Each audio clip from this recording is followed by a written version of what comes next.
योग तना मनाचा, स्वकडे परतण्याचा. जागतिक योग दिन विशेष कथा. गावात सगळीकडे उत्साह ओसंडून वाहत होता. कालच सगळ्या गावात जागोजागी मोठे मोठे फलक लावले होते. माहिती पत्रकं वाटली गेली होती.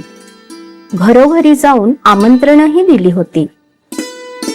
सगळ्या गावावरच योग दिनाचा सार्वत्रिक आनंद पसरला होता. 21 जूनची सकाळ नव्हे, पहाटच सगळ्यांना गावातल्या मोठ्या मैदानाकडे एकत्र येण्यासाठी खुणावत होती. शेकडो स्त्री पुरुष मैदानावर जमले.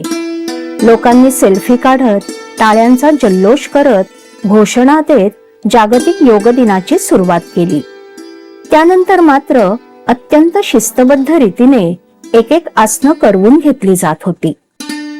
या सगळ्यात आरोह नावाचा तरुण होता. अनेक महिन्यांपासून तो नियमितपणे योगासनं करत होता.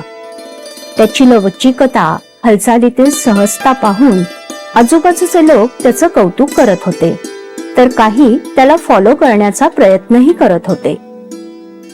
आरोह मनापासून आसनं करत होता, पण तरीही त्याच्या मनात एक प्रश्न वारंवार येत होता. योगासनांनी माझं शरीर सुदृढ निरोगी बनत चाललं आहे, पण मनातली अस्वस्थता का बरं संपत नाहीये?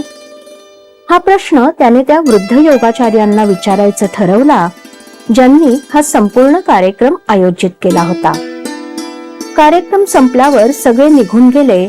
आरोह त्या योगाचार्यांकडे गेला, त्यांना नमस्कार केला आणि म्हणाला, गुरुजी, एक प्रश्न विचारू का?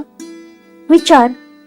मी रोज योगासनं करतो, मला हलकं फुलकं वाटतं, निरोगी वाटतं, पण मनात अजूनही राग असतो, चिंता वाटते, तुलना होते, भीतीही वाटते. मग योग नेमका कुठं झाला? गुरुजींनी लगेच उत्तर दिलं नाही. मैदानाबाहेर थोड्या अंतरावर एक तलाव होता. ते त्याला तलावाकाठी घेऊन गेले. सकाळचं कोवळं ऊन पाण्यावर पडलं होतं. पाणी अगदी स्थिर होतं. त्यात निळं आकाश, ढग आणि झाडं यांचं प्रतिबिंब स्पष्ट दिसत होतं. काय दिसतंय? गुरुजींनी विचारलं. संपूर्ण आकाश. तेवढ्यात वाऱ्याची झुळूक आली. पाण्यावर तरंग उठले. प्रतिबिंब तुटल्यासारखं दिसू लागलं. आता आकाश दिसत नाही. मग आकाश हरवलं का? नाही, ते तर तिथेच आहे. मग दिसत का नाही? कारण पाण्यावर तरंग उठले आणि ते अस्थिर झालंय. गुरुजी शांतपणे म्हणाले, मनाचंही तसंच असतं. आत्मा, परमात्मा, सत्य हे सर्व कायम आहे, पण मन अस्थिर असल्याने त्याचं दर्शन होत नाही. इच्छा, भीती, अहंकार, मत्सर यांच्यामुळे सत्य झाकोळलं जातं. म्हणूनच योगाचा उद्देश फक्त शरीर सुदृढ करणं हा नाही, कारण शरीर हे दार आहे, प्रवास आतला आहे. आरोह लक्ष देऊन ऐकत होता. गुरुजी पुढे म्हणाले, लोकांना वाटतं योग म्हणजे शरीराला वाकवणं, शरीराला विविध अंगांनी लवचिकता देणं, पण योग याच्याही पुढे आहे.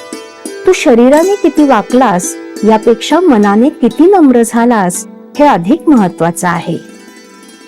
आरोहला त्या दिवशी समजलं, योगासनांनी शरीर लवचिक होतं, पण खरा योग मन, आत्मा आणि परमसत्य यांना पुन्हा एकत्र आणतो.